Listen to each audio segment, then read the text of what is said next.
try natin. So, ah, para kumpleto yung aking solution, so kumpletuhin ko lang.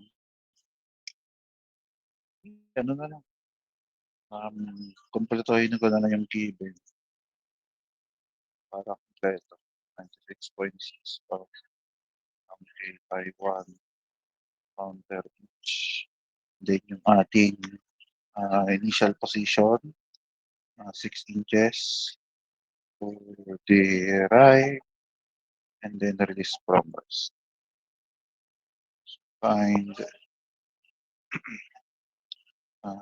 x and time is equals to 0.5. So ang pag-uusapan na nga natin is when c is equals to 9 pounds second over solution. Ang omega n nga ulit ay square root of k over f. Ang k ay 1 pound per inch. Diretso ko na. Conversion, 96.6. Bakit yan?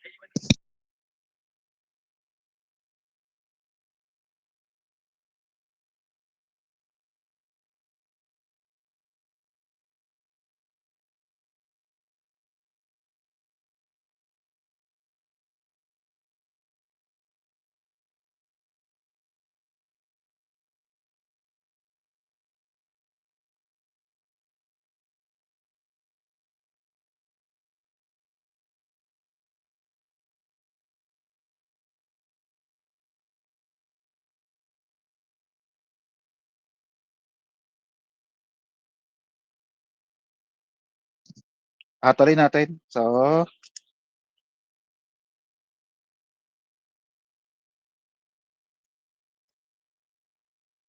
ano, 96.6 pound, tapos divide natin by 32.2.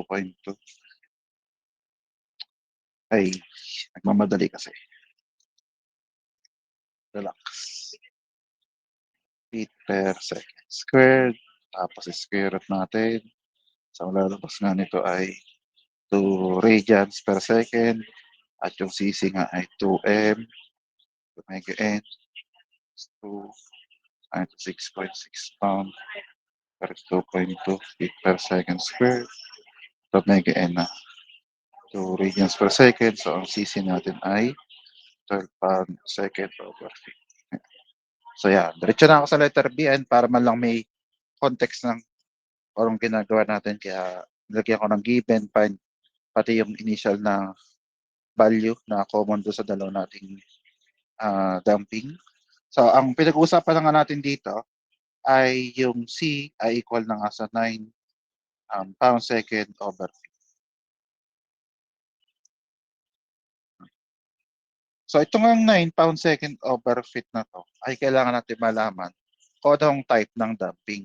At para nga malaman ng type ng dumping, kino-compare nga natin yan sa CC. Yes. Katabi naman. No? So, kita nyo naman nga na yung C ay 9, tapos ang CC ay 12. So, ang C ay 9 na mas maliit kaysa dun sa CC na 12. So, kaya meron tayong C is less than CC. Ang tawag nga natin dyan ay light damping. Tapos, pag na tayo may light damping, alam na nga natin ang ating general solution na x is equals to e negative c over 2m times t times c sub 1 sine omega dt plus c sub 2 cosine omega dt. Yun. Tapos, sa may salita, yung ginawa natin nung una, na pagkatapos ng malaman natin equation, ganun din na ibig sabihin ay magsisimula ulit tayo sa initial value at kaya nga tayo nag-initial value kasi kailangan natin ng C1 at C2 bago natin makuha nga yung time. Katulad nga nung una, sabihin ko lang, ayan, initial value, na ang position nga natin ay yun nga to the right. So yung measurement na to ay to the right. So to the, ayun, to the right kaya ito, to the right din yun. So magkasabay. Kaya nga yung ating initial position ay to the right 6 inches na positive, ta's release from rest, kaya siya ay 0. Next ay yung ano muna, yung position. So yun nga 'no, so 6, positive 6 is equals to E to the negative C over 2M times 0, tapos C sub 1 sin omega D times 0 plus C sub 2 cosine omega D times 0 na, dito na lang ano, ito ngang E to the 0 ay 1, ta's ang sine ng 0 ay 0, ta's ang cosine ng 0 ay 1. Tapos ay o di ito na nga ay 0, ito ay 1, so C2. Tapos ang C2 ay naka-multiply sa 1, kaya matitira sa equation natin ay 6 tapos equal sa C2 or ang C2 nga equal sa 6. Tapos yung 6 nga ito, pag tinignan natin kung saan galing, yun nga yung distance natin na 6 inches, yan. Kaya lagyan natin ng unit. Then sunod ay velocity na alam na nga natin katulad nung sa previous nating problem na yung velocity nga ay equal nga sa first derivative ng x with respect to time. So, kukunin nga natin yung first derivative nito at para nga makuha yung first derivative, gagamitin nga natin yung derivative ng product na derivative ng UB. So, derivative ng UB is equals to UdV plus BdU. Na ito nga yung U, ito yung B. Ayan nga, no? So, di ko na isusulat ha, pero UdV plus BdU. So, ito nga yung U. Ayan ito. So, yung U, e to the negative C over 2m times T. Tapos dB. Ito, dB. So, derivative nga nito, yan nga sin cosine, yan inakita nyo na dati. No? Na ngayon nga ay napalitan ng omega D. Dati kasi yan ay omega N. Kaya kumbaga alam nyo na yung derivative niyan, na yan ay omega D C sub 1 cosine omega dt minus omega D C sub 2 sine omega dt. O nakita nyo na ang derivative na yan, hindi ko na explain. Ayun nga, no? So, yan yung derivative ng B. Kaso may plus pa tayo. Ang sunod ay BD, yun naman. So, BD yun. So, ang B ay ito nga ang sine cosine, kaya kukopyahin natin si sub 1 sine omega dt plus c sub 2 cosine omega dt. Tapos BDU. So, ang derivative nga ng e to the something ay yun pa rin e to the something. Pero may kaduktong pa siyang derivative ng exponent. Ng derivative nga ng yung exponent ay negative c over 2m.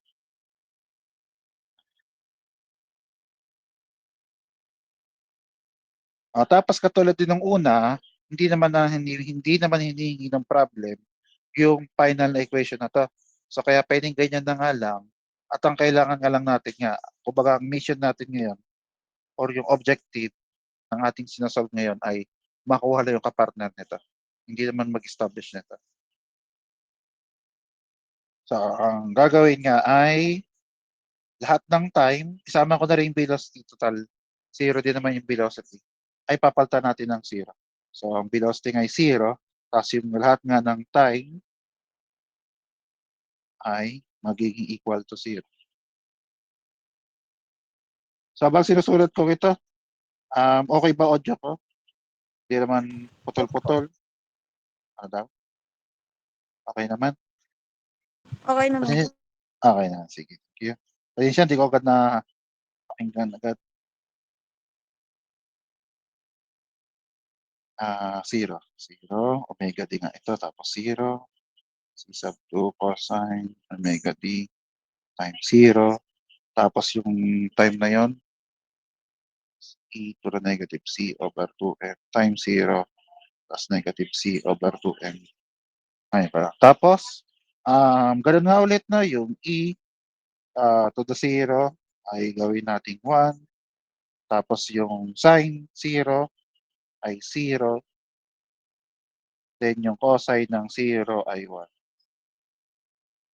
Tapos dalawang tumpok nga yan. So yung unang tumpok muna yung UDB muna. So dito sa UDB ay ano natira? Ito muna nasa parenthesis na 'to. Dalawa nga yun ha, yung pinaghihiwalay ng plus sa tubo na. So dito, ito na nga ay 0, pero ito ay 1. So ito ang natirang una. So omega d times c sub 1. So ito yung una. Tapos naka-multiply nga siya dito sa 1. So kaya ang unang natira ay dito sa unang term ay omega d c sub 1, tapos plus yung sa kabila naman. So dito naman sa kabila ay ito nga muna, nasa parenthesis na 'to. Ito ay 0 na. So ito ang natira yung C2. Tapos yung C2 natira naka-multiply sa 1, tapos naka-multiply dito. So yung C2 ay naka-multiply sa 1, naka-multiply dito. So naka-multiply sa negative C over 2. Tapos ang kailangan nga natin ay yung C1 kasi nga yan yung kapartner nitong C2. So kaya ang gagawin natin, madali naman na kasi divide at transpose lang naman ang gagawin natin. Pero ang gagawin ko once na tinranspose ko ito, hindi ko na ipapasok yung negative doon sa negative C over 2m. Iyahay ko ng negative C over. Basta itong buong ito, ililipat ko sa kabila. So magkakaroon tayo ng negative C2 times negative C over 2m. O negative nga, kasi nga nilipat natin siya sa positive. Tapos sunod ay, ang kailangan niya natin yung C1, kaya yung nilipat natin yon ay i-divide natin ng omega d. So itong sagot, nilipat natin ito, i-divide natin ng omega. Kasi nga yung ating C1 na kailangan. Tapos, ito muna, omega d. Kasi yan yung kailangan natin. Hindi pa naman natin nasa-solve yan. At tandaan niya rin ha na ang omega d ay available lang or meron lang omega d kapag nga tayo ay may light damping kasi nga siya lang yung may sine cosine. Kung babalikan ulit natin yung dalawang equation, wala namang sine cosine. Kaya ang omega d ay exclusive lang para sa light damping. So omega d muna. So omega d ay equal nga sa omega n times the square root ng 1 minus c over cc squared ng omega n ay 2 radians per second, tapos nakamultiply siya sa square root ng 1 minus. Ang C nga natin ginamit ay di yung ating pinag-uusapan na 9, tapos yung CC ay itong 12. 9 pound second over feet at 12 pound second over square natin. Square. Omega D. Okay. Ang omega D ay equal sa yan na lang. So, 2 times square root. Square root nga. Square root ng 1 minus. Nasa taas nga yung 9. Ano sila alay may 12. Tapos wala kalimutan. Naka-squared pa. Di ayan. Ang sagot natin ay 1.3228756. Tapos sa unit, ang unit ay, ito nga ay pound second over feet. Tapos ito nga ay 5 second over feet. So sa resulta ay pareha sila. No, kahit nga yan ay C at yung isa ay CC. At ulitin ko lang ulit nga ha. Huwag malilito kasi nga dalawa nga yan sadya. So, yung isa nga ay C, yung isa ay CC. Huwag malilito. Kasi yan, no, kung napansin niyo, pwede talaga, may chance na talaga magkabaliktad yung dalawa kasi yung, yung unit pati yung purpose niya ay parehas kasi. Kaya wag malilito. So, pero magkaparehas na nga ang unit. So sabihin itong ratio ito ay walang unit. So yung nasa ilalim ng square na ito ay walang unit. So matitira ito, radians per second. Tapos itong radians per second ngayon titingnan niya yung kinukuha ng value. Ito pa rin ay omega. So dahil omega, so yung radians hindi aalis yan. So yan ay nandiyan pa din, hindi nga aalis. Mananatiling radians. So kaya ang unit ng omega d ay radians per second. Ito ay ilagay ko sa letter X. Ilagay ko sa letter X.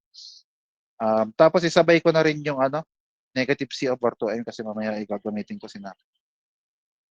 Yan. Ito yung sinasabi ko nga yung negative na yun, hindi ko nga tinanggal. Hindi ko tinanggal in the sense na negative times negative ay positive. So, negative ay hindi ko tinanggal. Ayan. Kaya nga siya yung mananatiling negative. So, negative C. Ang C nga natin hindi yung 12 nga. CC nga kasi yun. Ang C nga natin ay yung 9 pound second over feet. Tapos ang mass nga natin ay yung 96.6 pound divided by 32.2 feet per second squared. So, dito na lang. Ang purpose lang naman ito ay para mamaya. Ito ay negative 9 divided by 2 divide ng 96.6 divided by 32.2. Ayan. So, negative 1.5. So, ito ay negative 1.5. Tapos ang unit, napag-usapan na nga natin, ang unit nito ay 1 over second. So, unit niya ng 1 over, ng negative C over 2M nga ay 1 over second. Pwede nyo rin maalala pag tinignan nyo kasi yung E, doon kasi yung gamit niya, yung negative C over 2M, na nakamultiply niya siya sa T. So, dandaan nyo dapat ang exponent ng E ay dapat walang unit exponent. Kaya, yung buong 1 over, di pala, yung negative C over 2M ay 1 over second.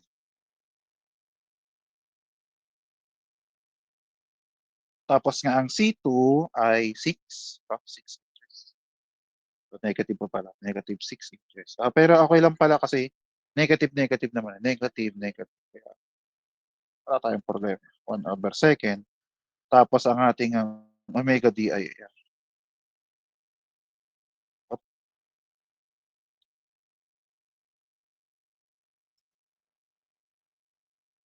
2, 8, 7, 5, 6, 5, 6 radians per second. So, C1 ay equal sa ay kahit ang na lang, 6 times 1.5. Pero take note ha, wag ka. Negative nga yung buong divide na yan, which is mamaya rin kasi gagamitin natin. Pero basta sa result tayo, pag nakita niyo itong tinype ko 1.5, yung kasi multiply ko na yung negative at negative na yan. Kaya 1.5 na lang. Tapos divide natin ito. Ito nga yung nasa letter X. So divide letter X. Ayan. Ayan. Sagot ng C1 natin. C1 is equals to 6.803360514. Then unit. So ang unit ay ito munang time. So radians over second. Ito nga ay over second. 1 over second. Over second. So cancel na yung second. Tapos, inches, i-divide ng radians. Pero tatandaan nga, ang radians, once na mag-interact sa ibang unit, yan nga ay nagiging 1. Interact meaning mapa-multiply or divide, ang radians ay nagiging 1. So, ang mangyari nga dito, inches divided by 1, edi inches, kasi inches divided by 1 ay inches. Tapos nga ay, palagi ngang, wag kakalimutan na babalikan ang general solution at kukumpletuhin yung buong general solution. So, yun nga ang purpose ng negative C over 2M. Ang ilalagay na lang natin niya ay negative 1.5. So, ito na negative 1.5 times T. Tapos C sub 1 ay ito.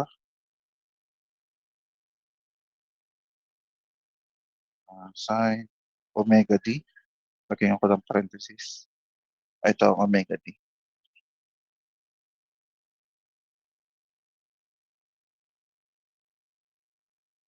Tapos plus ang C sub 2 ay 6. Tapos cosine ng omega D ito rin.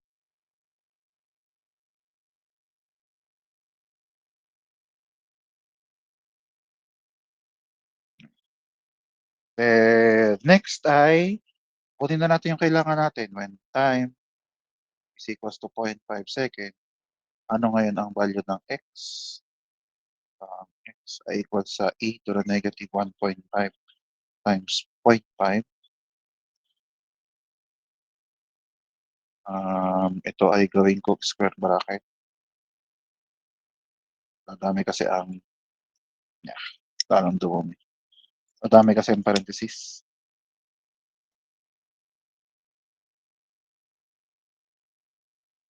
Square bracket, 6.803360.514. Ito nga ay sine. Pala no, dapat ako ay naka-radians yun, no? Naka-degree kasi ako, kaya lilipat ako sa radians. Radians. Habang naalala ko pa. 1 point. Ito pala ay ilalagay ko sa y. Nasa y yan.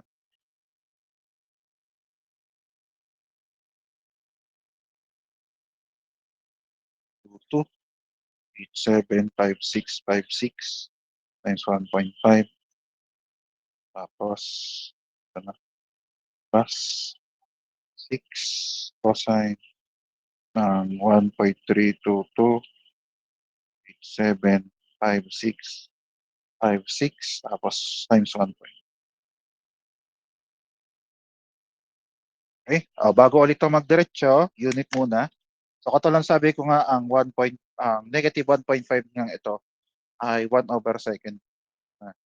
Kasi nga kaya nga 1 over second kasi naka-multiply dito sa time na ito na second at dapat niya ang exponent ay palaging walang unit. So walang unit, e na walang unit ay wala pa ring unit. So walang unit ang magiging sagot ng e. Tapos ang nasa loob ng sine at cosine, ito nga ay omega d na radians per second, tapos naka-multiply siya. So, andito 1.5. Yan. So, ito ay 0.5, sorry. So, ito nga ay radians per second, tapos ito nga ay second ng 0.5. So, ganoon din ito. Kanya, kaya nga, make sure nga ulit ng calcio ay naka-radians mode. Radians mode, ayun yun nga, dapat ay aryo on. Tapos nga ay ang radians na unit, in-apply mo ng maalin ng sine or cosine, ito na mismo ay wala ring unit. Radians ito, pero yung in-apply mo ng sine, walang ring unit. Kaya ang unit na matitira talaga itong nasa unahan na to, na C1 na in inches at yung C2 na also in inches. Kaya nga inilagay ko yung unit para masundan natin, ayan, na inches at inches. So, in-expect natin unit ng x ay also in inches.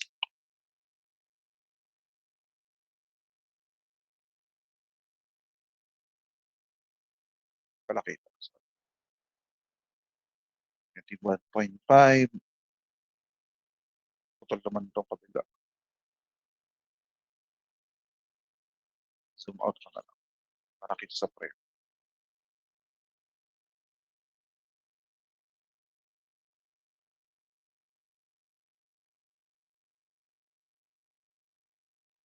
Yan.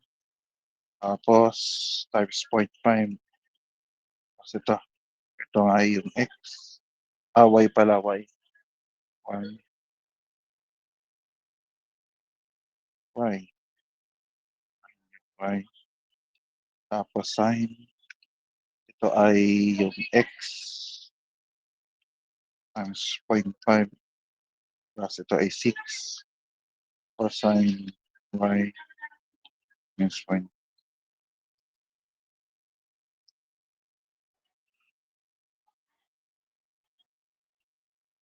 X pala yun. Ayan. Ayan. Okay. Ayan. So, ayan ang sagot. Ang sagot ay 4.21050.4252. At ito na sabi ko, ang unit niyan yun ay inches. So, check natin ulit. So, e to the 0, yan. So, make sure ha, Hindi ko nga alam kung pare-parehas ang calcu, ayan. Pero make sure na naka-close yung ating mga parentheses na 'yan 'no. So ang napansin ko lang dito sa ganitong calcu, Casio, ay lagi niyang sinisimulan sa ano, lalo na yung mga function na 'to, lagi siyang may kasama ng ano, parentheses, hindi mo na kailangang i-type yung parentheses na 'yan. Kaya make sure na iko-close yung parentheses na yun kasi 'pag wala, iba ang sagot natin, ayan, nag-iiba ang sagot. So make sure na naka-close yung mga parentheses, kasi ito nga ay naka-multiply sa buo 'no, yan. Kaya dapat may parentheses din. So dapat ito ay x times point. So mukhang tama naman, ayan. So 'to, okey. Tapos para sa final answer, round off, ito ay 5 inches. Tapos nga tatandaan nga XBNA ay may direction at ang direction ay kung ano nasa unahan na yun, wala kayong makita kasi nga positive yoon at ang positive nga ay kung ano ito, kung anong araw ito. At ito nga araw na tayo papunta doon, o di papuntang kanan.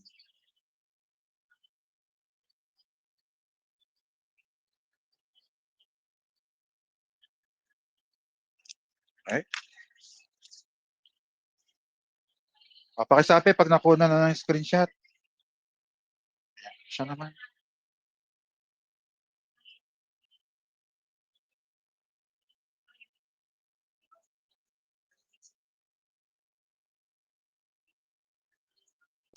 Okey na po. Okey na, sige, thank you. Ayan. So yan yung kadoktom, ayan. Meron pa kasing isa tayong pag-usapan.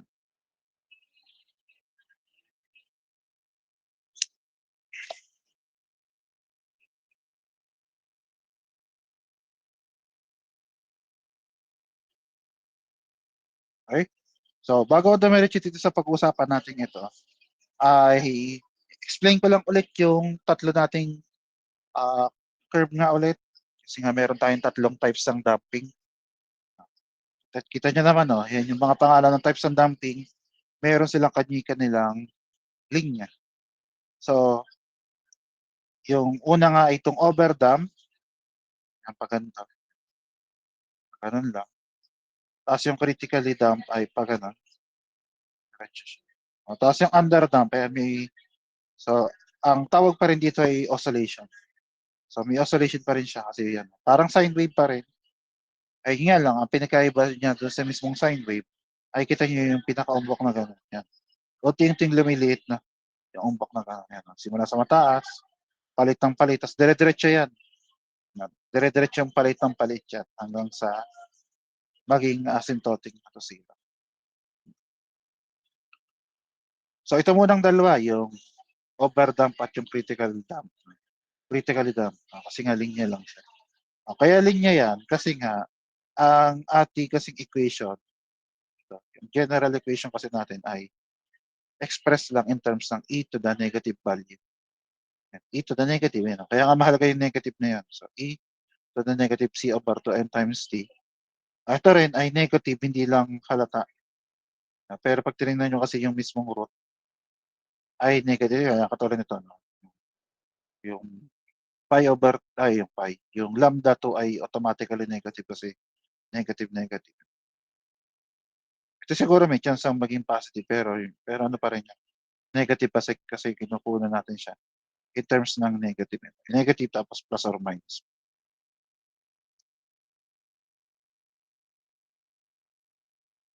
Na kung saan ang equation kasi, hindi pala equation, yung graph. So ang graph kasi, ayan, ang negative value.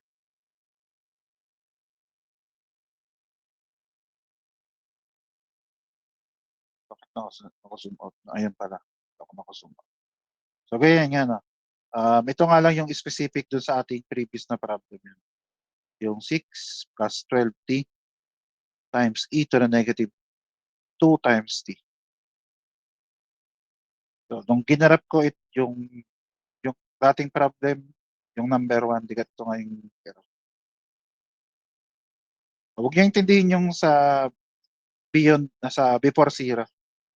So, kasi before zero hindi naman nangyari yan kasi ang ating time ay lagi naman nag-i-start sa zero. So, dito sa zero, yan nabababa siya. Ito nga yung critical damping. At kung napansin niyo hindi siya nalalayo dun sa graph na meron. Ayan, same nga siya. Katulad ng sabi ko hindi natin iintindihin yung before zero o dapat ay after zero. Ma-edit ko.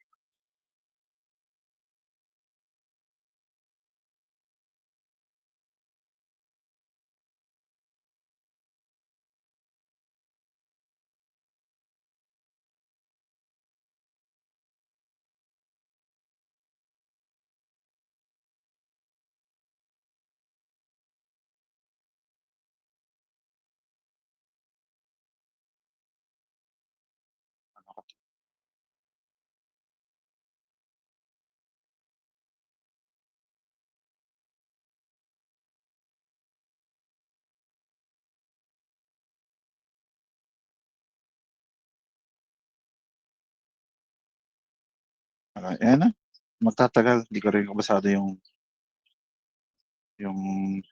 program. Ito yun nga, basta mahalaga nga diyan ay ano, 'pag ano, yung ating graph na ng critical damping ng pero kahit nga sila ay parehas to the negative value, ang pinagkaiba ng critical sa overdamp ay yung behavior na. Dito kasi sa critically damp ay siya yung pinakamabilis maging asymptotic to zero. So kung napansin niyo asymptotic na agad siya zero dito. Whereas yung overdamp ayan dire-diretso pa yan, so putol lang yung graph pero yan ay dire-diretso pa yung motion niyan. At katulad ng sabi ko nga, siya nga ay magiging asymptotic to zero. So ito ay magga-graph lang ako, tanggalin ko na 'to at papalitan ko na ng graph ng exponentials. Y is equals to ang dito yung exp, ayan, exp yan tingnan, but divide, kamali siguro ako, equals plus exp, yeah, exp na negative, kailangan niya negative. Papakita ko na lang kung bakit kailangan negative na sa muna, positive muna. Kasi nandun naman sa pangalan niya exponential, kaya kung napansin niyo ang graph niya ay ayun sa palaki, kasi nga siya ay exponential. Kaya ganun yung itsura ng graph niya. Pero kapag yung graph ay ginawa nating negative,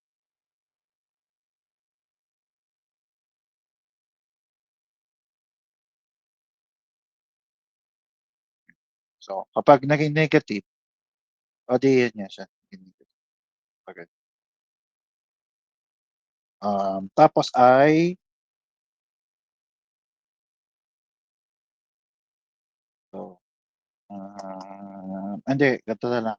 So, katulad nga ng oh, ang term na gamit ko nga ay asymptotic na. Asymptotic kasi ayan katulad nito or kahit dito ayan. Kapag tiningnan niyo yung coordinate, zero na ang nakalagay. Pero sa tunay kasi hindi pa yan zero. 'Pag tayo nag-zoom in dito sa part na 'to, so yung part na yun zi-zoom in natin,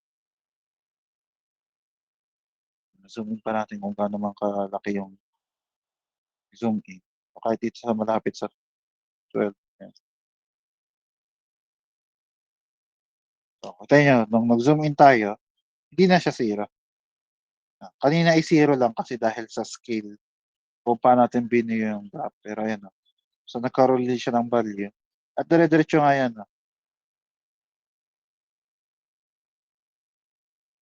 ah, ang correct term ay asymptotic siya to zero. Ibig sabihin lalapit sa value ng zero, pero hindi magiging zero kasi wala kasing sagot, kapag ang to the negative value ay equal to zero. Kaya nga ang correct term ay asymptotic. So, yan, mukha sila magkadikit pero yan ay asymptotic. Tapos, yung graph kanina sa heavy damping, ito pa dito. So, kita niyo yung itsura nung graph sa heavy dumping nga or overdump ang ginamit. So, yung graph sa overdump ay ito, kumbaga para nasa pagitan siya ng 1 dun, yung 2. So, pag sinungin natin yung 1 at yung 2, ayun, ayun, 'di ba, papagano'n siya, papagano'n lang. Kasi nga yung parang paganto lang 'no, parang linya lang siyang pababa. Pero yun nga ay part ng, exponential, yan. Part siya ng exponential. So, exponential at katulad ng sabi ko ang critically damped, ngayon yung pinakamabilis maging approaching to zero kasi kung napansin niyo yung katulad nito, yung overdump hindi pa siya malapit sa zero 'no, pero yun ipapalapit siyempre ng papalapit sa zero. Katulad din nito 'no, yan ang layo pa niya, meron pa siyang layo mula sa zero compared dun sa critically damped 'no, dito pa lang sa point na 'to malapit na siya sa zero. Kaya laging pinag-uusapan ng critically damped kahit, meron tayong overdump kasi nga yun nga yung behavior or yung characteristic ng critically damped. Nga pala, ang last nga pala itong underdump. So napag-usapan na natin yung heavy dumping yung overdump pati critically damped, ito naman. At katulad ng sabi ko nga ay meron tayong oscillation, kaya tayo may oscillation kasi kaparehas siya ng sine wave, kaparehas lang. Hindi hindi siya ano ba, oo, sa may salita yung pinagkaiba nito dun sa mismong sine wave ay yung pinakaumbok na 'to o sabihin ko na lang yung height ng each ng wave na 'to ay unti-unting lumiliit. So, dalawang ang part niya na yung sine wave at yung pagliit nung sine wave. So, una muna ay yung sine wave. Ang sine wave, ang may dahilan diyan ay ito ngang sine cosine wave. Katulad din nung napag-usapan natin dati doon sa pre-vibration, 'di ba, may sine cosine din doon. Kaya nga naiduktong natin yung, equation ng differential equation papunta sa sine wave kasi nga dahil nung sine cosine. So, gano'n din ito. So, kaya itong sine cosine na 'yan, 'yan yung cos, kaya tayo merong sine wave. Tapos ang sunod naman ay yung pagliit nung height. Height na yung gamit ko ha, hindi ko na puwedeng tawagin yung amplitude. Kasi ang isang kasing characteristic ng amplitude ay pantay-pantay, eh, hindi nga pantay-pantay. Kaya ang tawag nga dito ay height or puwede ring, peak, yung pinakatuktok, peak, height or peak. Hindi ko na nga ayan na, nakalagay lang dito yung amplitude, pero katulad ng sabi ko hindi natin puwedeng gamitin yung word na amplitude kasi nga unti-unti siyang lumiliit. Ito pala, unti-unti nga lumiliit yung pinaka-height. So, naulit ko na nga na, yung sine wave ang may cause ay yung sine cosine, tapos ang may cause naman nung pagliit ng amplitude ay itong e to the negative value yun. Kita niyo naman na e to the negative value kaya unti-unting lumiliit yung amplitude.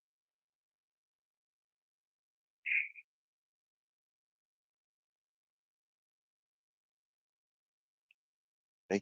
So, punta ngayon tayo dun sa curve na ngayon, yung ating para sa light damping as expressed dito 'no. So, again, yung pag-uusapan natin ay exclusive lang para sa light damping. So, ibig sabihin nito, yan, para lang ito sa light damping tapos yung sinabi ko kanina, so yun nga yung ating, oscillation na unti-unting lumiliit yung peak, ayan peak, nakatuktok na yun at, dito ay tumigil lang sa 4, yan ay puwedeng dumire-diretso. So, ah, yung unang peak nga ay x sub 1 ta's yung kasunod siyempre ay 2, so kaya x sub 2, 3, then 4 at katulad din ng nasabi ko kanina, yan ay dire-diretso pa. 4 lang yung nakalagay pero mayroon pa yung 5, may 6, may 7, basta yung mga peak na yan ay dire-diretso. Then sunod ay Yung kani-kanilang time. So, yung x sub 1 ay nangyari sa t sub 1, yung x sub 2 ay t sub 2. So, yung x sub 3, 3, 4 ay 4. Katulad ng sabi ko kung may 5, eh di yun ay t sub 5 at yung 6 ay t sub 6. Basta kumbaga ang point ko lang dito hindi titigil sa 4 kasi hindi nga yan magiging asymptotic to 0. Mali. Mali. Magiging asymptotic nga siya to 0. So, sabihin hindi niya mare-reach yung 0, yung height na 0. Maliit lang pero hindi maging equal to 0. Then sunod ay kita niyo yung graph natin ito ay bounded by 2 curve. So, ito yung unang curve, itong sa taas na 'to at yung nasa baba ito. So, hindi siya lumalagpas diyan sa dalawang curve na 'yan. At yang dalawang curve ng 'yan, ang equation niyan ay yung ngang sinabi ko kanina na dahilan kaya papalit yung, height, papalit yung height nung ating sine wave. So, kaya 'pag tinignan niyo yung equation, siya nga ay x sub o pero mahalaga diyan yung katabi na multiplied by e to the negative c over 2m times t. So, yung nasa unahan nung ating general solution ay yun nga yung dahilan kaya sa papalit yung ating, sine wave. Tapos yan ay may ka-partner sa kabila, ito. Na ang ka-partner niya ay negative value. So, same pa rin na e to the negative c over 2m times t, pero na-multiplyan niya lang siya ng c.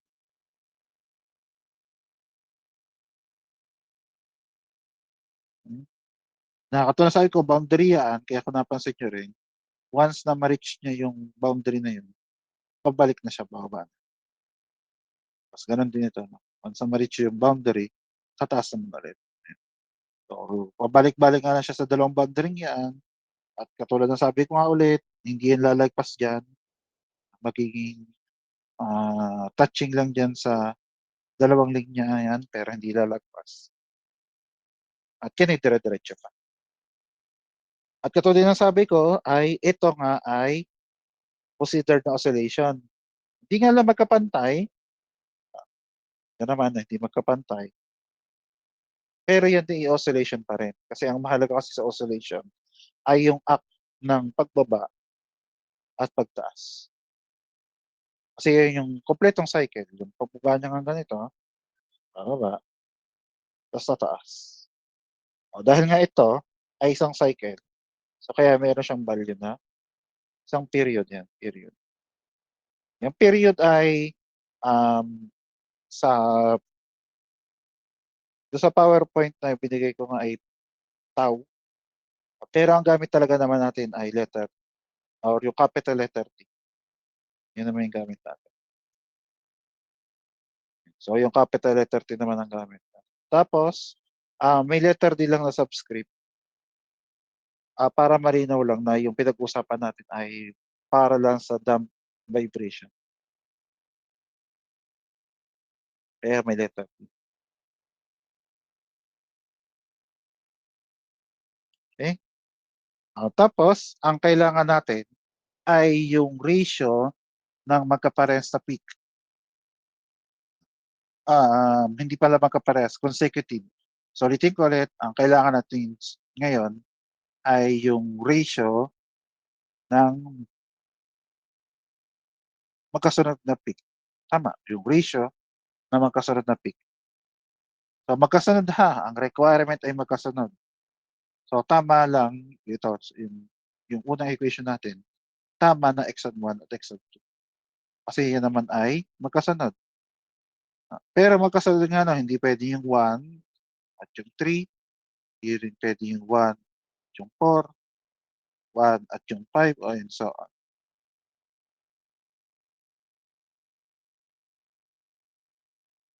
Katulad ng sabi ko nga ay magkasunod.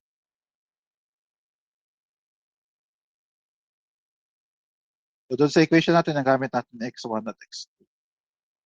Pero magkasunod pa rin naman yung 2 at yung 3. Kaya puwede rin tayong magbase sa 2 and then yung 3. Tapos puwede rin yung 3 at yung 4, 4 at yung 5. Basta kailangan siya yung magkasunod. So dapat wala kang lalakdawan na number.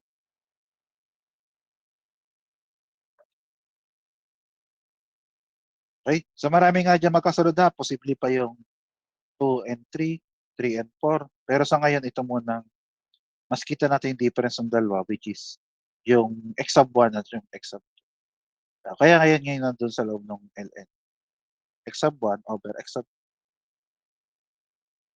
kasi yan ang unang dalawa na height, yung unang dalawang height. Then sunod ay yung height nga nabanggit ko na rin naman yung height, yung ratio pala sorry. So yung ratio ng height natin yoon ay ln, height na yun is 1 over x2 ay a-apply natin ng L. At yang ngayong yan, yung equation na nakita niyong yan, yan ngayon yung ibig sabihin ng logarithmic decrement at yun nga yung title natin, logarithmic decrement. At ang letter na gamit para sa logarithmic decrement ay itong delta. Again, Greek letter delta para sa logarithmic decrement. Tapos itong equation ng ito, yan nga yung definition ng logarithmic decrement. So kung gagawin ko lang statement itong equation na 'to, so logarithmic decrement is the logarithm of the ratio of two consecutive peak in a damped vibration, tama, kailangan siya i-damp.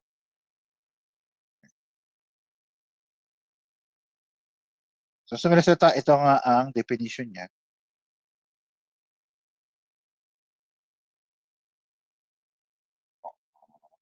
No? Na, yung nasa loob ng parentheses, okay? So yung nasa loob ng parentheses, katulad na napansin niyo nga yung x sub 1 ay mas malaki kaysa sa x sub 2. At sadyang ganyan yan, no? Kasi nga, ln ay logarithm, kaya logarithmic, decrement ay yung ratio niya. Kaya nga kailangan magkasunod. Sub 1 over x sub 2. So yung mas malaking ang value ay nasa numerator, ang denominator ay yung x sub 2.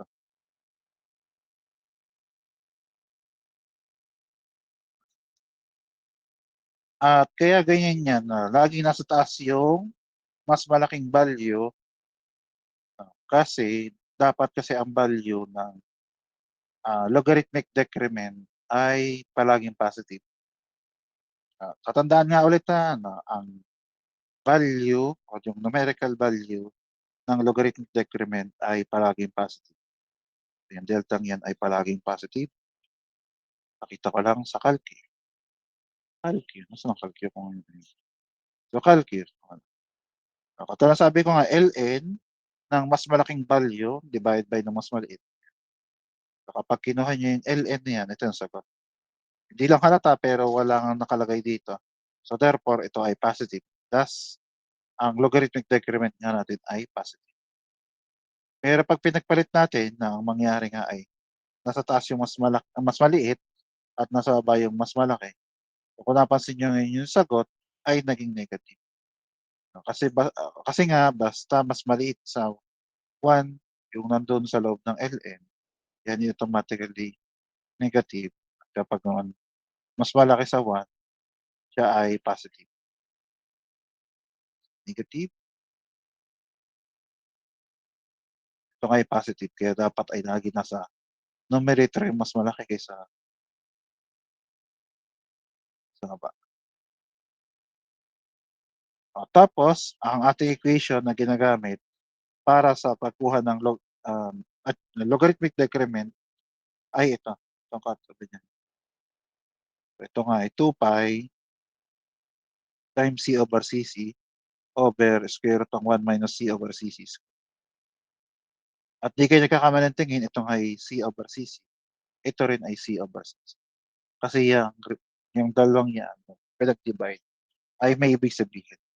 At ang ibig sabihin na nga nung c over cc ay yan nga yung damping ratio.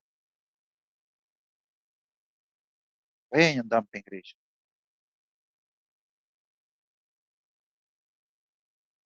Then, c over cc, or ito, cc. C over CC pala, yan yung damping ratio. Pero hindi na ako mag-introduce ng bagong letter. Basta tandaan na lang yung C over CC. Yan nga yung ating damping ratio.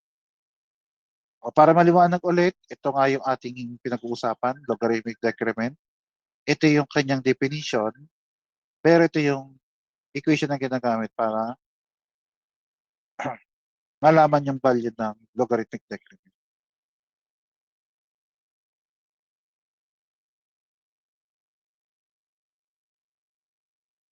Nakabase siya sa C over CC. Tapos ay pakita ko lang kung paano nakuha itong equation na to na may C over CC. So, para makuha yan, edi simula tayo dito ngayon ng Ln. So Ln, ang kailangan niya ay x1 over x2. Katulad sabi ko nga kanina ha, pwede ito yung 2 at yung 3, pwede yung 3 at yung 4. As long as syempre magkasunod, bawal lumakdaw ng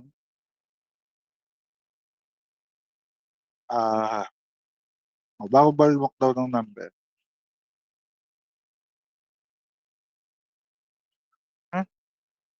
So, kailangan na natin ng x sub 1, x sub 2. So, kailangan din natin ng equation ng x sub 1 at x sub 2.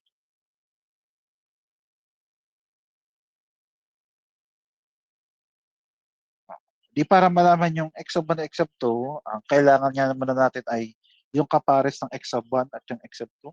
At yung kapares niya nga ay itong time. Yan, x sub 1. Time. Yun ang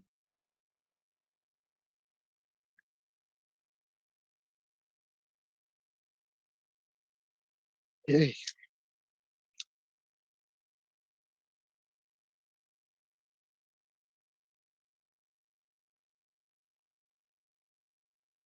Ay, so ba nasusundan ako? Opo. Okay, thank you. So, ang gusto ko naman mangyari ay kukunin natin itong equation na to. At para makuha yung equation na to, kailangan natin itong nasa loob yung loob ng Ln na x sub 1, x sub 2. Katulad sabi ko nga, yung x sub 1 nangyari sa t sub 1, yung x sub 2 nangyari sa t sub 2. At kaya kailangan natin yung magka-partner na yon kasi gagamitin natin siya para sa ating general solution. So ito yung general solution pero napalitan na yung x ng x sub 1 at yung t ng t sub 1. Tapos ganun din ang gagawin natin para sa x sub 2. So yung x sub 2, yan nga yung value ng x. Tapos yung mga time ay papalitan ng t sub 2. Ito nga yung x na naging x sub 2. Ito yung time na naging t sub 2 at ganun din yung x at yung t sub 1. Yeah. Tapos yung isa pang equation ay yung magduduktong naman doon sa dalawang time na yun. So yung una nga ay t sub 1 at kaya siya yung una kasi siya nga yung mas malapit sa origin. Kaya yung una. At yung sumunod, edi yung mas malayo. Sumunod na mas malayo ay yung t sub 2. So again, mas malapit yung t sub 1, mas malayo yung t sub 2. So sabihin ay mas malaki ang value niya kumpara sa t sub 2. Tapos nga, katulad sabi ko nga kanina dito, isang buong cycle, itong pagbabang ito at yung pagtaas. Yung pagbaba at pagtaas. Nasabi nga natin na ang value na ng pag-itan ng time na yan nga ay isang period. Which is tama naman kasi nga, ang isang cycle ay isang period. Ngayon, kung ang nasa pagitan ng T sub 1 at ng T sub 2 ay yung period, so kaya pwede natin sabihin na yung T sub 2 na may pinakamalaking value ay equal sa T sub 1, pero yung T sub 1 ay dadagdagan nitong nasa pagitan na lang TD. Kaya yun yung patatlong equation. So una, padalawang equation, ito nga yung patatlong equation.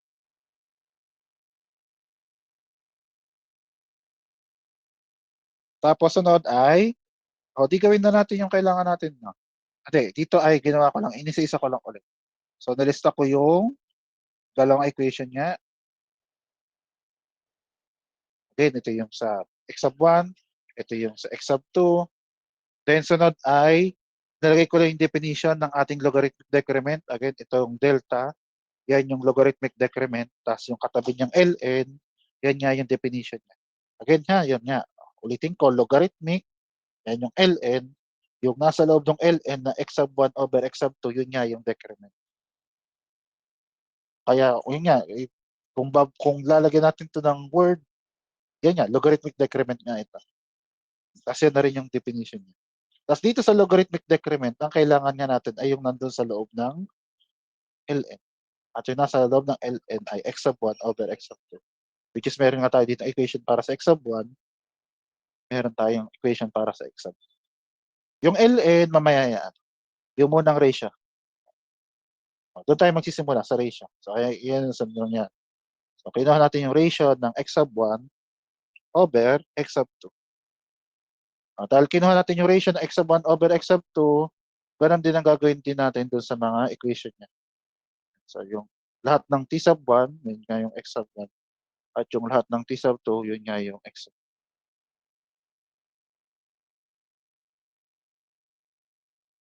Ang sunod ay yung patatlong equation. Tatlong ang equation ko kanina, no? Isa yung 1, ito yung 2, ito yung patatlo. So papalitan na natin yung value ng t sub 2 ng t sub 1 plus td. Yun ang sunod natin gagawin. Ulitin ko, papalitan natin yung value ng t sub 2 ng t sub 1 plus td. So yun ang gagawin ko dito kasi lahat ng itong nasilalim na to, na t sub 2 ay papalitan nga ng t sub 1 plus td. Pero pag tinignan nyo yung sunod nangyari, yung e dito ay hindi ko pinalitan yung t sub 2. Kung napansin nyo nga, siya ay nanatiling t sub. Ang pinalitan ko lang, edi yung sin cosine niya. Yung sin cosine lang, ang pinalitan ko.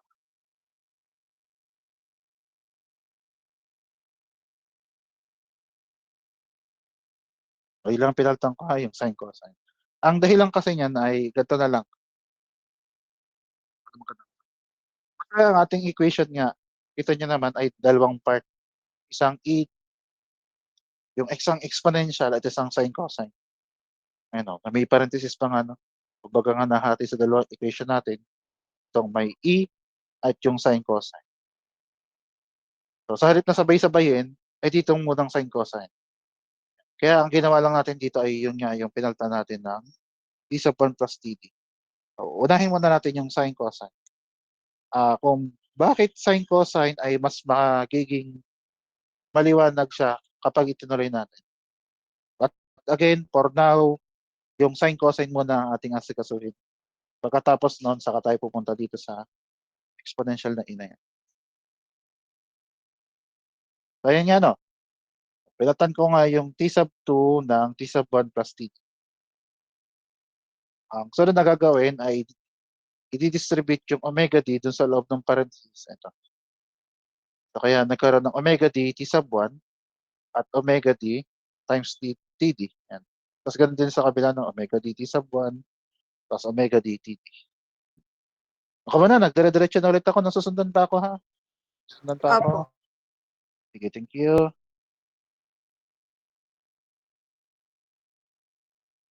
Ayan na nga, no? Distribute natin yung omega d doon sa loob ng parentheses. Ang sunod na gagawin, ang focus muna natin itong product ng omega d at td.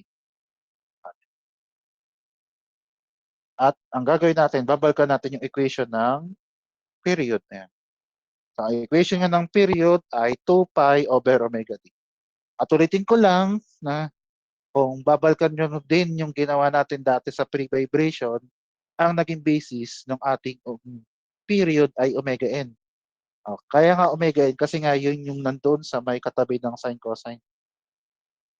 Yeah? Kaya nga kahawig nga niya, no? Kahawig niya yung pre-vibration na dati omega n, kaya 2 pi over omega n. Ngayon nga ay omega din na yung katabi ng sa may sin cosine. Kaya ngayon ang period ay nakabase na nga rin doon. Kaya naging 2 pi over omega din na siya. Kasi doon nakabase ang period. Omega d td. Hindi pala. 2 pi over omega d pala. Sorry. Magiging omega d td kapag kinaros multiply natin. So yung omega d, i-cross multiply natin doon. Yan. Kaya nagkaroon tayo dito ng omega d td. Ang product nga ng omega d td ay 2 pi. At katulad sabi ko kanina, mayroon nga tayo dito omega d td. So ito at ito.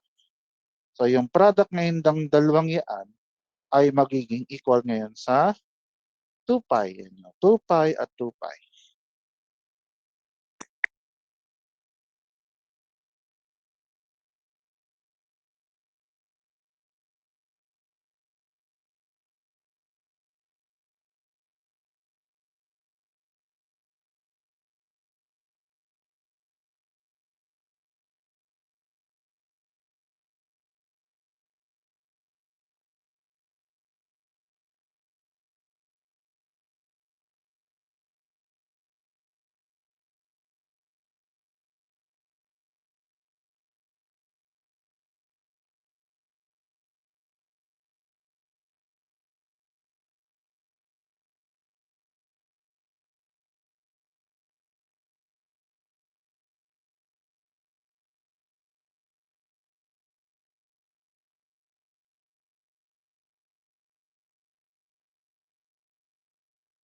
Pasensya doon, nasaan ako? Ayun, napalitan ko na nga ang product ng Omega D, TD ng 2 pi. So pagkatapos sa palitan ng 2 pi, ang gagawin ay babalik tayo sa trigo. Mas madali kasi i-explain ito kapag meron akong drawing dito. Ayan. Kaya nag-drawing ako dito, mas madali kasi explain kasi ganitohin. So, nag-set lang ako ng isang number, ng isang value ng angle. Yung una namang angle na natutunan natin ay yung 30 degrees. Kasi yung 30 degrees na yan ay may value kapag in-apply natin ng sine at ng cosine. At kaya yan na rin ang dahilan kasi nga sine cosine yung gamit natin. Kaya 30 degrees. Sa meseta, ang sine 30 ay 1/2. Ang cosine ng 30 degrees ay square root of 3/2. Kumbaga sa meseta nga may value, pag in-apply natin yan, angle na yan ng sine cosine. Bakit nga angle? Kasi nga, kung titingnan nyo yung equation natin dito, may angle theta. Ayan. Ang angle theta, di yun nga ang sabi ko, sineset ko muna as 30 degrees. Tapos sa sunod na gagawin ay dadagdagan nga yung angle theta na yun ay 2 pi. Ngayon 2 pi yung nilagay ko dyan. Pero pi kasi yun dahil radians. Ito nga 8 degree. So sa may salita, yung idinagdag natin ditong 2 pi, kapag ginawa natin degree, siya ay 360. So parang nagdagdag ka lang ng 360 doon sa angle na to. Ngayon, pag dinagdag mo yung 360 dito sa angle na to, kaya ang mangyari lang sa kanya ay literal na iikot ng isang beses. At pag umikot ng isang beses, babalik din siya sa dating niyang pwesto niya na 30 degrees. Kasi nga, umikot nga lang siya ng isang buong ikot lang. At kung bumalik din siya dito sa linyang ding ito, di pag in-apply natin ulit siya ng sine cosine, ay kapares lang din siya ng original na 30 degrees. Kasi may salita yung cosine ng, so daragdagan ko to ng 360, so cosine ng, sine. Ang sine ng 390, tama, ang sine ng 390, ikapares lang ng sine ng 30. Kasi nga, literal na umikot lang siya ng 360. Tapos ganun din yung cosine. At yun nga yung sabihin nito. Itong sa trigon yan. Na kahit dagdagan natin ng isang buong ikot, yung angle nating pinagsimulan, kapares lang din siya nung pinagsimulan na angle. Ayan. Or sa maliit sabi, dahil nga isang buong ikot yan, 2 pi, pwede na lang natin tanggalin. Kasi pares lang naman din siya na magiging resulta. At ganun din ang gagawin din natin dito at dito kasi nga 2 pi at 2 pi. 2 pi at 2 pi, katulad ng sabi ko nga, pwede na natin tanggalin. Dahil pares lang siya nung angle na nasa unahan ito. Ngayon, tinanggal natin yung 2 pi, ayan, at ito rin ang dahilan kaya inuna natin yung sine cosine kasi kung napansin nyo yung numerator ay exactly kaparehas nung denominator. So magkaparehas na sila, kaya pwede natin cancelihan. O di ang matitira na nga lang yung e. Yan ang dahilan talaga kaya inuna natin yung sine cosine kasi maka-cancel sila.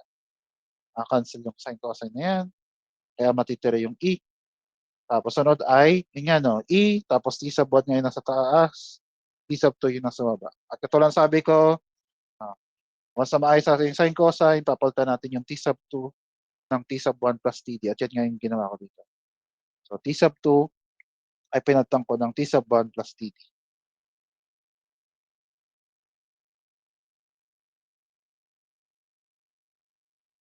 Then, ang next ay, tawag dito, law of exponent.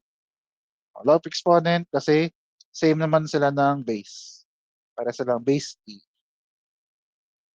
Kaya mangyari yung numerator, yung exponent ng numerator ay ma-minus natin doon sa exponent ng denominator. Yan, nilagay ko lang sa square bracket para maliwanag na itong unang ito, yan yung numerator, ito itong padalawang ito, yan yung denominator.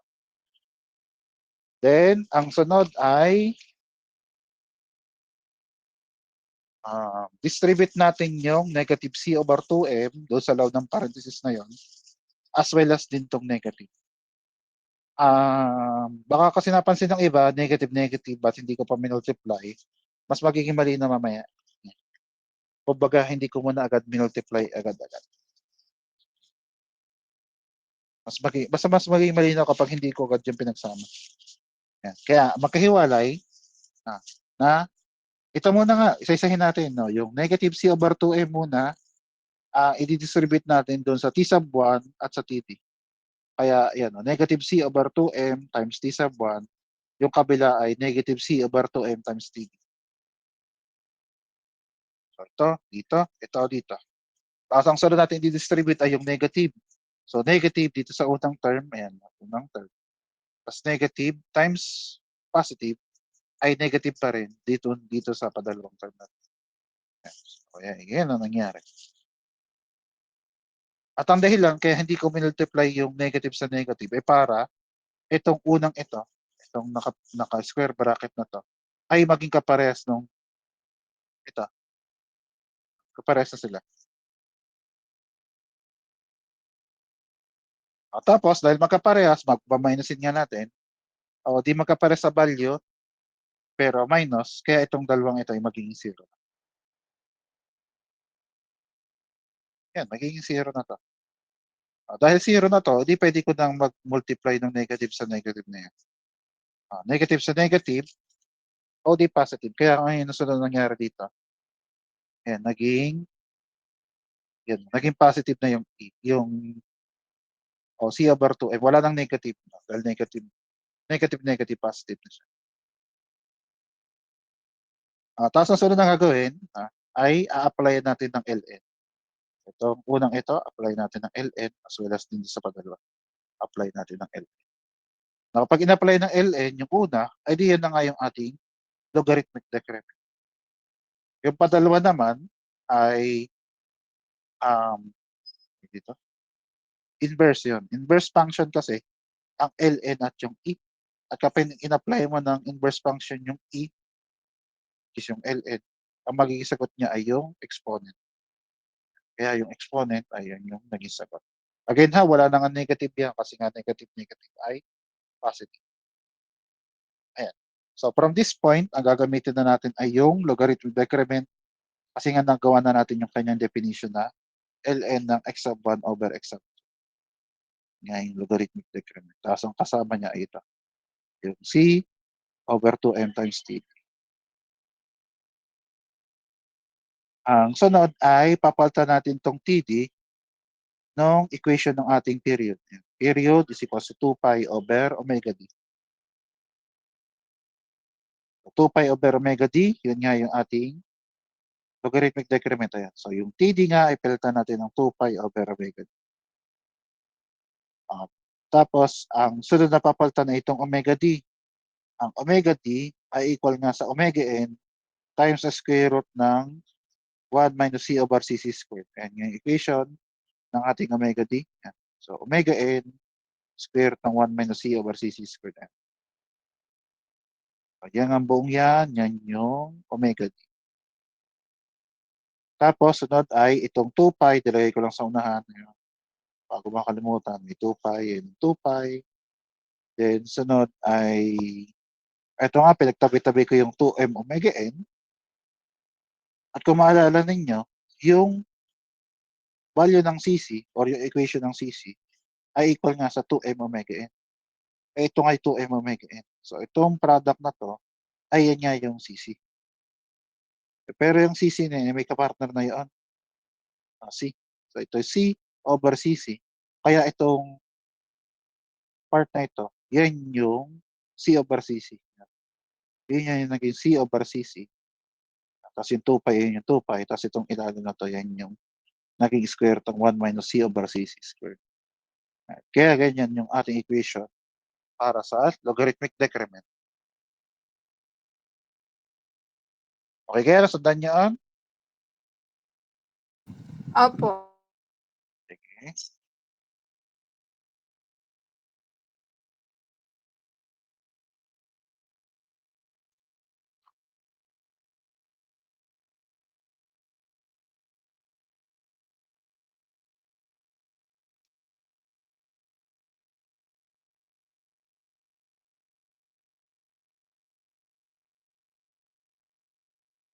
Over CC.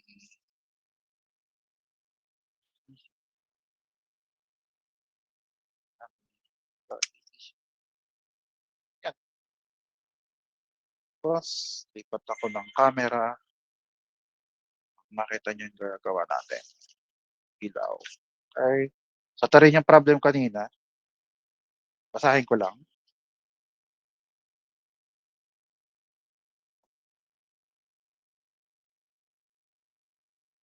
Sino 'to? Kokonekin ko kaya?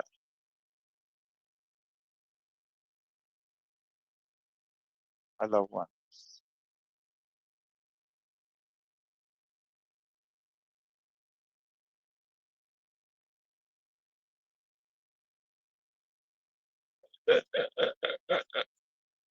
Pina-connect. Anyway, so basahin ko lang yung problem natin.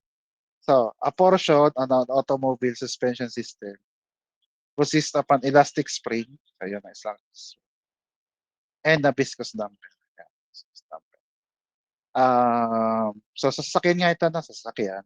Kaya nga ang term dito ay suspension kasi nga yung spring pati yung damper ay sinasalo niya yung katawan ng sasakyan. So ito 'no, itong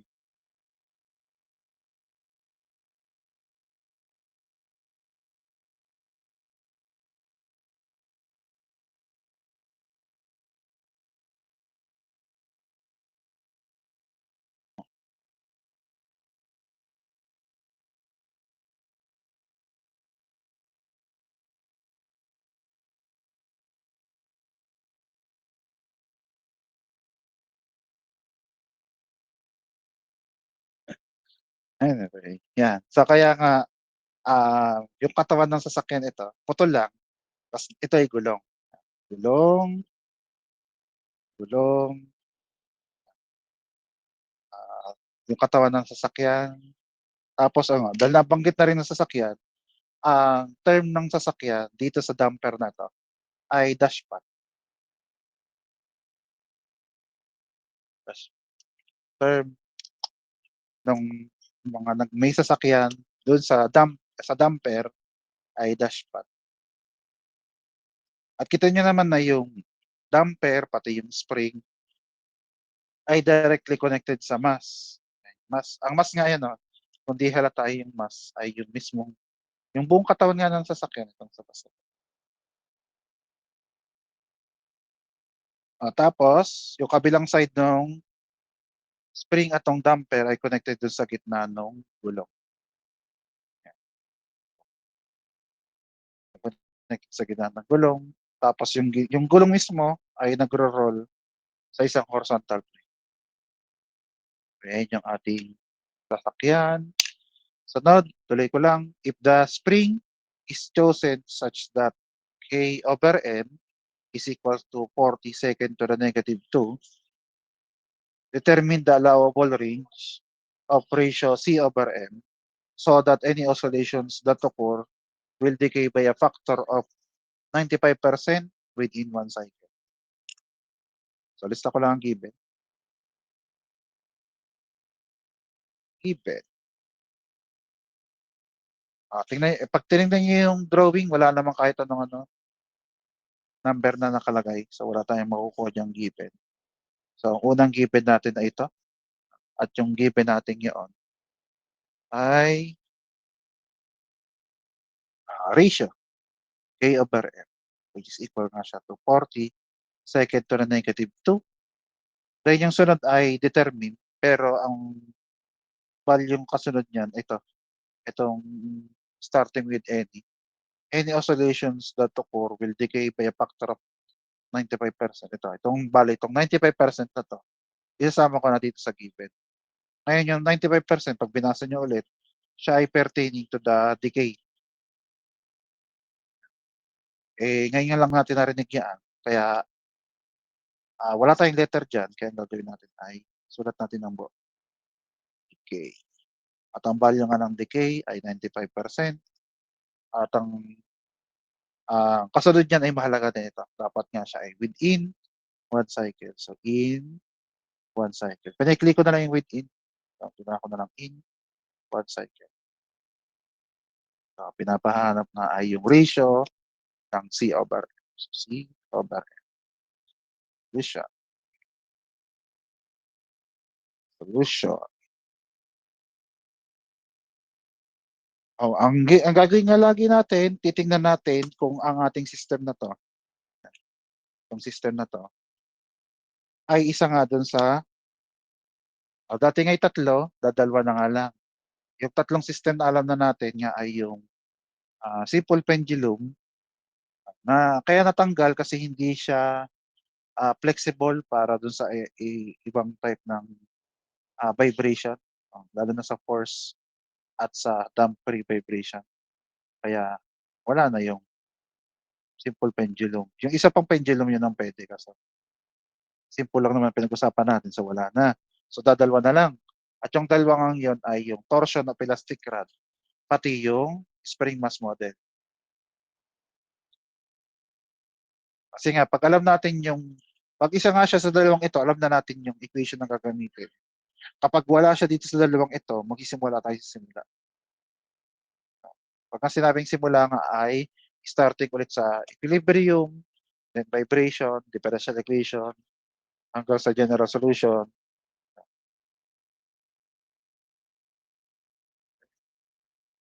So basta 'pag hindi pamilyar yung setup ng drawing, magsisimula nga sa simula. Pero ito kasi, so analyze natin 'to. So katulad ng sabi ko kanina, yung spring pati yung damper connected sa mass. Ang problema lang kasi nito, connected kasi yung kabilang side sa gulong. Kumbaga, dapat kasi siya ay connected sa ground, pero kung napansin niyo, connected siya sa gulong. Yan katulad nito 'no. So kita niyo dito, connected sa mass, ta's yung kabila ay connected sa ground, connected sa ground. Pero dito ay connected siya sa gulong, hindi sa ground, sa gulong. Pero 'pag inanalyze natin yung gulong, assuming assuming na siyempre ang gulong ay bilog, perfect na bilog. Bakit kailangan perfect na bilog? Kasi once na mag-roll yung bilog na 'yan, yung gitna kung nasaan nga yung spring at yung damper ay laging nasa gitna. Hindi siya gumagalaw, hindi nagkakaroon ng movement habang umiikot yung mismong gulong. So pag-ikot ng gulong, lagi siya nasa gitna. Ang sunod ay yung pinagugulungan, yung surface kung saan in contact yung gulong. Kung saan yung surface ng contact ng gulong ay pwede nating assume na siya ay forever na flat surface. Na para mangyari dun habang gumugulong ito sa flat surface, itong gitnang ito ay hindi gagalaw. Nandiyan lang siya kasi nga nasa gitna at katulad ng sabi ko nga, ina-assume natin na perfect na bilog yung gulong. So kung perfect na bilog, gumugulong siya sa horizontal plane, so sabihin itong gitnang ito hindi gagalaw. At kapag nga hindi gumagalaw, pwede na natin siya i-consider as ground. Kasi yan na, connected na yung ating spring, pati yung damper sa ground, connected din siya sa mass. Tapos connected, ah, tapos nga tayo may mass at may spring, at ang last ay yung isa pa nating i-assume, kasi wala namang hinge na indicated. So ang pwedeng igalaw lang ng ating sasakyan ay pataas lang na ganyan. Taas baba lang ganyan yung ating sasakyan. So, sumisa tayo, linear lang yung movement ng oscillation. Ay linear. Kasi nga once na magkaroon ng pivot point, so hindi na yan linear kasi nga may pivot point na ito. So dapat siya ay linear. Okay.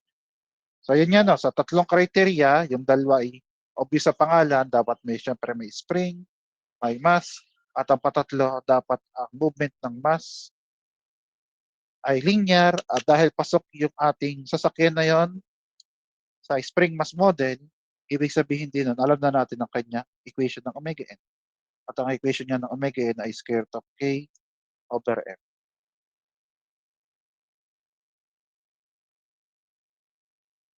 Tapos lalagyan natin ng value. Kaso ito, walang nakalagay na k, wala rin nakalagay na m. Pero ang meron sa atin ay itong k over m na 'to. So yan ang gagamitin natin para doon. Yung mismong ratio ng k over m. So may salita ito is square root ng 40. Tapos ito ay second to the negative. Square root ng 40. Square root ng 40. Ayan. So yan yung square root ng 40. Stop ko lang.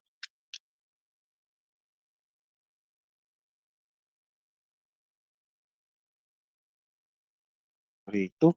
Ayan. Tapos para sa unit ay yung unit na yan, lagay ko lang sa parenthesis.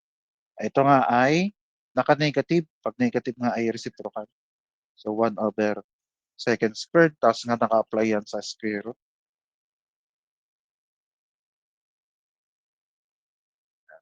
Tapos 'pag in-square root natin, dito ngayon ay equal sa 1/2. Oh, di yung 1/2, titignan niyo ngayon ito. Ito nga ay omega. Omega. So dahil ito ay omega, yung 1 doon sa taas ng second ay magiging radians. So ito ay magiging radians per second. So yan yung unit natin para sa omega. And then sunod ay, muna no, parang hindi niya nasagot ito no. Ito nga kailangan natin no, yung C/M. O nakuha natin yung K/M, ito gamit sa omega. Pero paano yung C/M? Um, Maya-maya.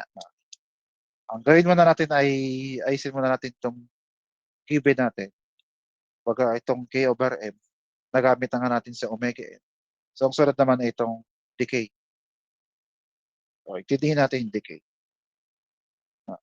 So, kita niyo naman no, yung any oscillation that will occur will decay by a factor of 95%. So sabihin, meron nga ulit tayong dalawang magkasunod. Ah,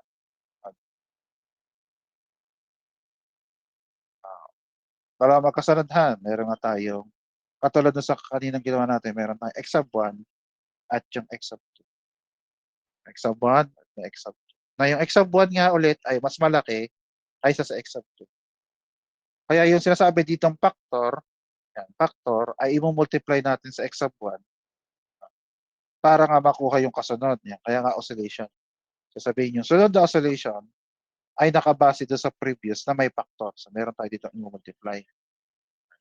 Ngayon yung i-multiply natin dito, hindi ibig sabihin, mali ha. No? Kaya kalapis ang gamit ko. Hindi ibig sabihin nun ay itong ilalagay. 95%. Gawin ko lang decimal, 95%.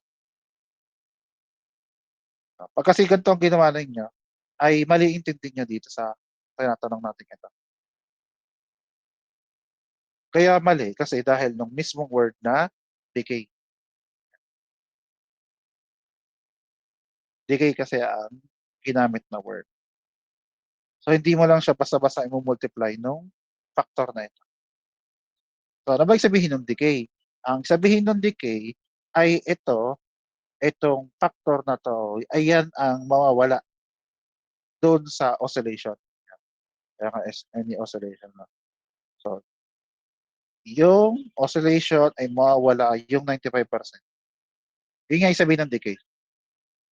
Kung ganito ang gagawin natin, dapat ang term dito ay decrease, hindi decay. Yan. So any oscillation that occur will decrease by a factor of 25%. Yan, tama ito. Kasi yung unang amplitude, madidecrease siya ng by a factor. Yan, by a factor, pag ang sinabing factor ay multiply. Kaya may multiply natin nung sinabi niyang factor na 95%. Na yung 95%, yun yung magiging bagong height ng kasunod. Kaso nga, yun kung yun ay decrease. Kung ang ginamit ditong word ay decrease. Kaso nga, ang ginamit na word ay decay. At pag nga sinabing decay, yung 95% na yan ay mawawala. Mawawala yung 95%. So pag nawala, susulat ko na ha. Again, ito scratch nga lang ha, kaya nga lapis ang sinulat ko dyan. So, ang gagawin nga natin ay yung x sub 1 ay multiply natin nung sinabi nga natin dito, which is sabi nga natin ay dapat mawala yung 95%. So, sa isang buo, tatanggalan natin ng 95% at yun yung i-multiply natin dun sa mas mataas na height, which is yung x sub 1 para makuha natin yung kasunod na height na x sub 2. Ayan yun yung decrease. So ito yung hindi specific na sinabi doon sa paramdam na ang matitira doon sa 95%, yun yung magiging kasunod.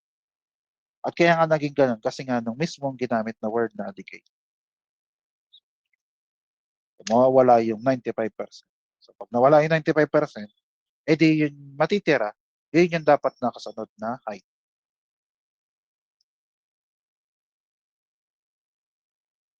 Tapos nga ang ating decrement nga ay yung mas malaki over sa mas maliit na height. So dapat ay x sub 1 over x sub 2. Kaya itong x sub 2, iko-cross multiply natin dito. Pero nung cross multiply natin para maging x sub 1 over x sub 2, ito, hindi magiging 0, 1 lang kasi divide yung ginawa natin. So 1. Tapos i-divide natin ay ito yung minus na 'to. So ang minus ng ano, ito ay 0.05. Madali naman, 0.0. At kaya nga natin kinuha yung x sub 1 over x sub 2 kasi nga gusto natin kunin yung kanyang natural logarithm. At kasi 'pag nilagyan natin ng natural logarithm, yan nga yung definition nga natin para sa logarithmic decrement. Logarithmic decrement, ito nga yung x sub 1 x sub 2, ln. Ito.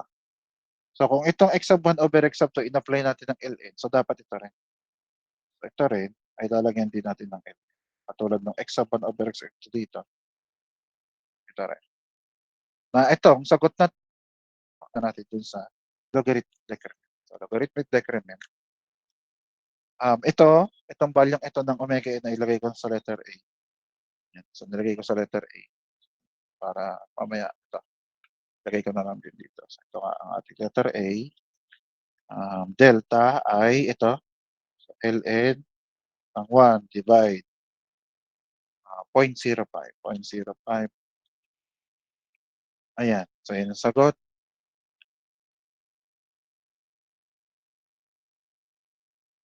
0.99573270. 74 pala. 74. Tapos na daw unit. Okay ng unit. So para sa unit, ang tignan natin ay yung x sub 1 over x sub 2. Nabanggit ko nga yan, ay kanina yung height. Eh di ang unit ng height ay meters kasi taas eh. So height. So dahil pare silang meters, so yung ratio niyan ay wala ng unit kasi pare silang meter. Tapos pag in-applyan pa natin ng ln, edi wala na talagang unit yan. So ang ln ng walang unit ay wala pa ring unit. Yan parang e. Ang e ng walang unit ay wala pa ring unit.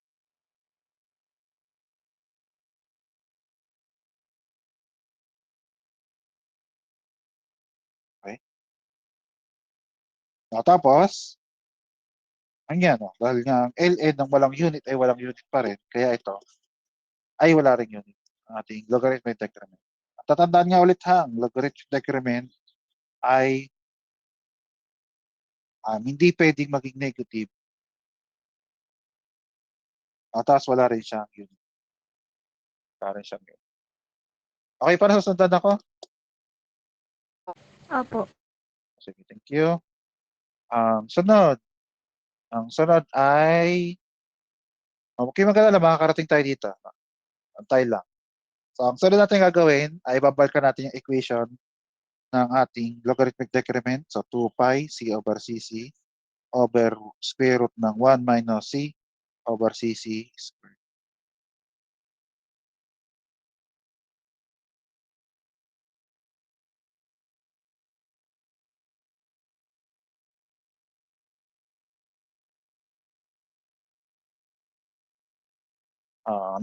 Katulad sabi ko nga, ito nga ay um, c over cc, kasi ito ay c over cc. Ito nga ay damping ratio. Damping ratio, damping ratio. So, tayo yung dalawang yan yung magkaparehas. Magkahiwalay lang do sa divide, pero yan nga yung magkaparehas. Na, ito nga ang may value. Yan, 2.99, ito. Kaya kung ito yung may value, ito nga yung magkaparehas. So, ang sunod natin kailangan malaman ay yung value nito. Galing dito.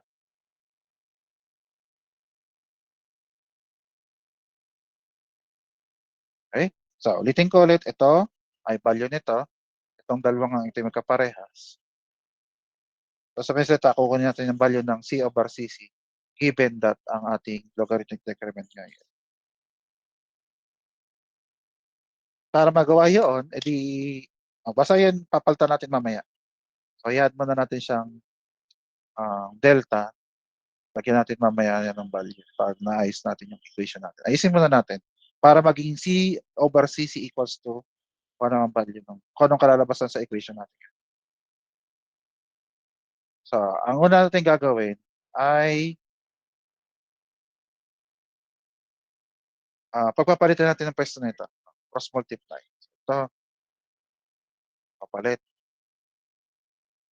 Kaya magkakaroon tayo dito ng square root ng 1 minus C over CC squared.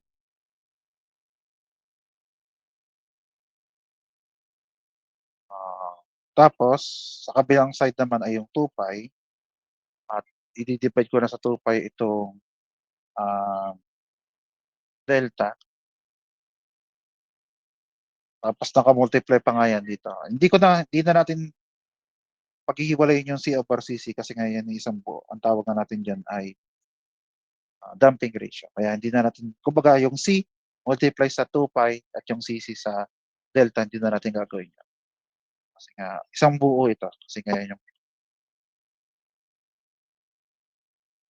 damping ratio. At kaya nga natin kina-cross multiply para matanggal nga 'tong square root na 'to.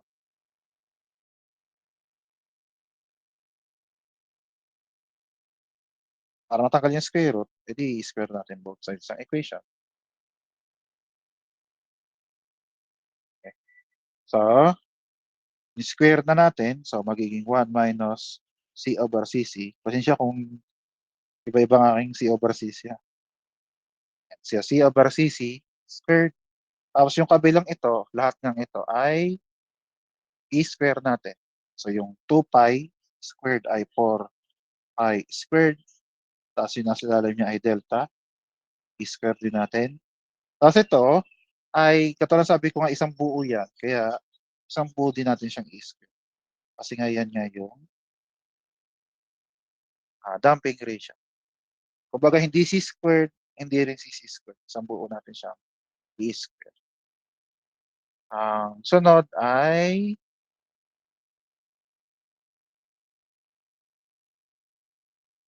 ang sunod ay ito nga, C over CC at ito rin ay C over CC tapos parehas pa sila naka-squared 'no, parehas naka-squared, C over CC, C over CC. Kaya ang gagawin natin diyan ay pagsasamahin natin sa isang side ng equation. So, iiwanan natin muna yung 1 diyan, equal sa ito muna. So, 4 pi squared delta squared na naka-multiply nga sa C over CC squared at itong ililipat natin sa kabila na from negative magiging positive na siya. So, positive C over CC squared.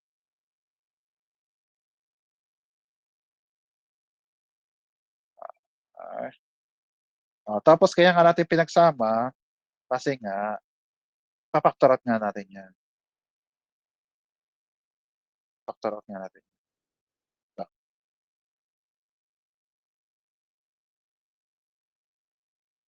Ah, 1 equals factor out ang C over CC squared at ang pinactor out niya itong ng yon, yung 4 pi squared over delta squared plus itong kabilang ito, 'di pinactor out mo 'to kaya ito ay magiging 1 yan, magiging 1.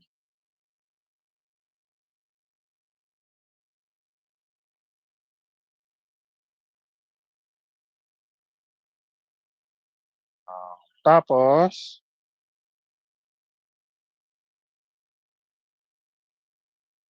hindi ito na nga 'no, ito nga kailangan natin C over CC ito na kakaunti na 'no. So itong katabi niyang ito i-di-divide natin dun sa 1. So dahil malapit na pagpapalitin ko na ng puwesto. So C over CC nga ito, ta's equal sa dun sa 1 ng ito na idi-divide na natin itong buong ito is 4 pi squared delta squared at yung 1.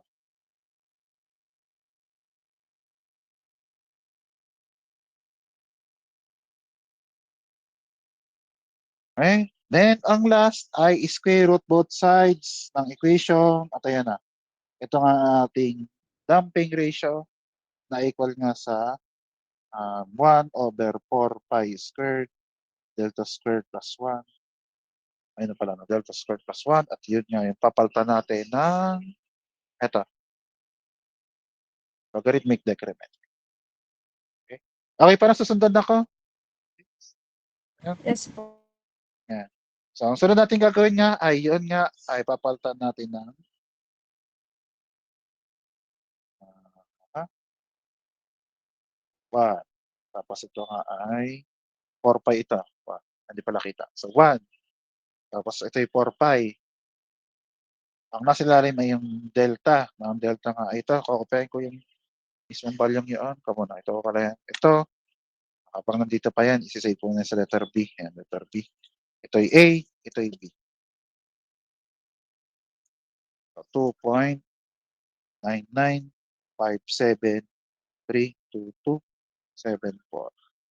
Kasi yan yung naka-squared, ang nasa taas niya ay 4 pi squared, ito ay plus 1, tapos magkakalimutan na yan ay naka-square root. So C over CC ay equal sa yan, letter B. So square root 1 divided by 4 pi squared divided by B squared. Huwag kakalimutan B squared ha, plus 1. Ayan, yung sagot natin. 0.4303714234. Then unit.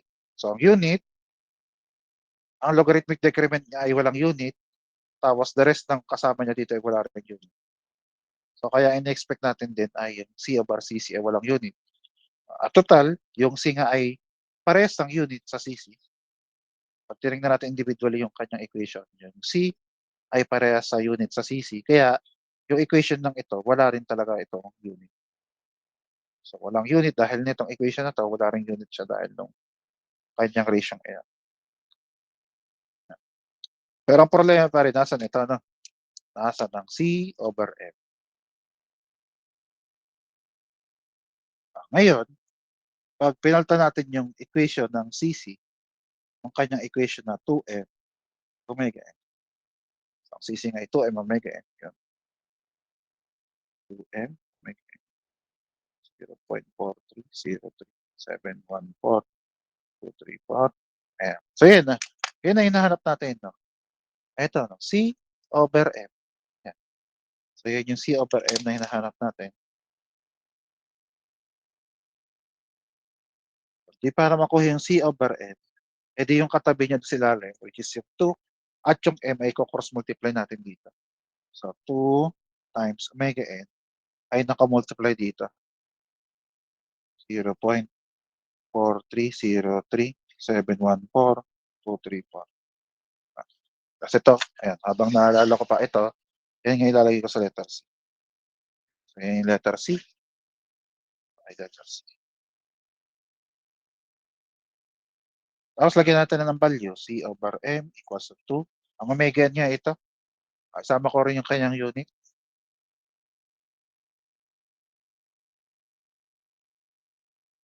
Ito ay radians per second. Then ang ating 0.43. Wala nga yung unit. Ang may unit lang kung napansin nyo itong omega n. Ayan. So again, ito ay A, ito ay C. So AC ang makikita nyo. Letter mamaya 2 times A times C. Ayan. So yan ang sagot natin. Ayan. Kaya nga AC ito. So 2AC. Yung 2 ay yun. Okay. So 2, 5.44381571. Tapos unit. Ang unit ay, wala nga itong unit. Ito ay meron. Ngayon yung radians, itinan niya ito. Hindi naman to omega. Diba? O ito yung omega, mag-i-stay yan. Kaso hindi ito omega, kaya ang radians magiging 1. So babalik siya sa pagiging 1, pero may tira pang second, kaya siya magiging 1 over second. Kasi tingnan ulit, 1 over second, 1 over second, titignan niya ito. Hindi rin ito frequency. Hindi F, hindi frequency. Kaya hindi ito pwede maging hertz. So sa may salita, pwede nating sabihin na itong 1 over second na to ay natira pagkatapos makancel yung unit ng C at ng M. Kaya 1/2.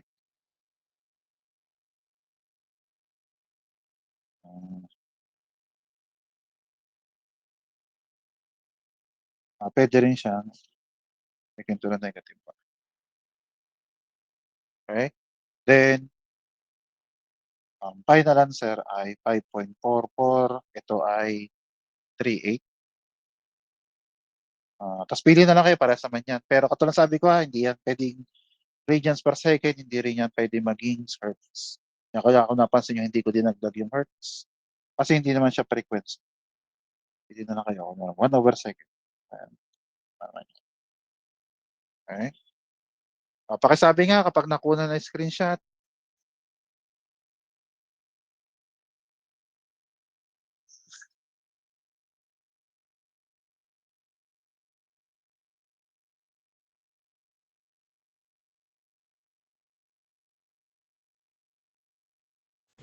Okay na. Okay na. Sige. Thank you. Tapos,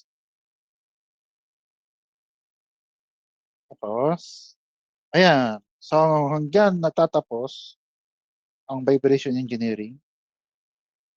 Hanggang dyan yung pag-uusapan natin. Tapos ulitin ko lang ulit yung nasabi ko na una nga ay yung quiz. Ang quiz nga ay, basta ngayon ay kung kailan yung sunod ng araw na pagkatapos ng finals. Natanggap nyo na kayong schedule niya ng ating Opo. finals. Ayan, sige. Salamat. So ulitin ko lang ulit kung kailan yung sunod na araw na pagkatapos ng finals. Okay? Kasi ngayon ay hanggang 20 siya. Mukhang meron pang, basta may pa. Abangan natin kung ano mangyayaring sunod. Okay? Pero sa ngayon, dahil wala pa namang announcement, technically ay 21 pa rin. Kasi wala namang sinabi. Okay? 21 ay Merkules. Ang quiz. Tapos, ang problem set number 3, nabanggit ko na nga, yun ay pinagsamang 3 at 4. Tapos ang title din ay pagsasamahin din, pinagsamang force vibration and damp free vibration. Tapos ang pasa niya nga ay bago mag-finals. Yan, mga pala. Wala man ang alis. Wala man ang alis.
Hello, hello, hello. Nabanggit ko naman niya yung kailangang banggitin, no? Baka lang may tanong at baka kayo nalilimutan din. Wala naman po. Wala na naman ang tanong. Sige, sige. Sige. So kung wala nang tanong, edi hanggang dito na lang. Kaya hanggang sa muling pagkikita. Bye-bye. Thank you. Bye-bye. Sige